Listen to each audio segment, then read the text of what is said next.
Presiden Prabowo Subianto memanggil Menteri Kesehatan Menkes Budi Gunadi Sadikin ke Istana Merdeka, Jakarta, pada Selasa, tanggal 3 Juni tahun 2025.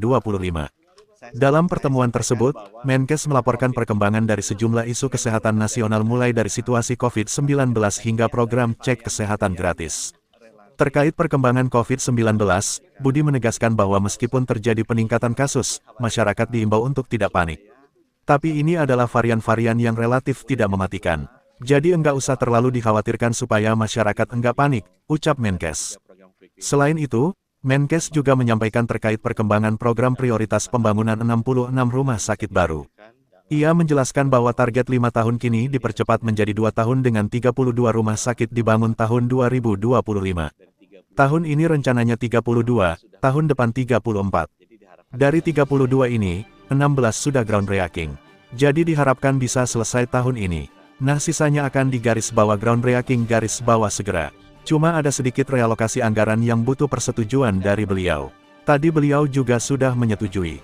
Nggak nambah anggaran, tapi perpindahan pos anggaran untuk quick win yang pertama itu, jelas Menkes. Di sisi lain, program cek kesehatan gratis yang menjadi bagian dari program Presiden pada bidang kesehatan juga menunjukkan kemajuan signifikan. Hingga awal Juni tahun 2025, Menkes mengatakan bahwa sebanyak 7,8 juta warga Indonesia telah menerima layanan pemeriksaan kesehatan gratis. Dan seharinya itu 200.000. Jadi per bulan itu antara 5 jutaan lah orang yang cek kesehatan gratis, terang Menkes. Program ini, menurutnya, akan diperluas ke lingkungan sekolah mulai bulan ini dan bulan depan, dengan target jangkauan hingga 50 juta warga Indonesia. Kepada Presiden, Menkes juga menyampaikan sejumlah permasalahan yang dapat teridentifikasi selama proses cek kesehatan gratis. Saya bilang kalau di bayi itu ada masalah jantung kongenital. Jadi cacat jantung bawaan itu tinggi. Kalau balita itu masalah gigi ternyata yang tinggi. Kalau dewasa itu masalahnya darah tinggi dan diabetes. Lansia juga, katanya. Menteri Kesehatan juga melaporkan perkembangan positif dalam screening penyakit menular tuberkulosis TBC. Dengan tersedianya alat deteksi yang lebih murah dan banyak, Menkes menyampaikan bahwa proses identifikasi dini dapat dilakukan lebih luas.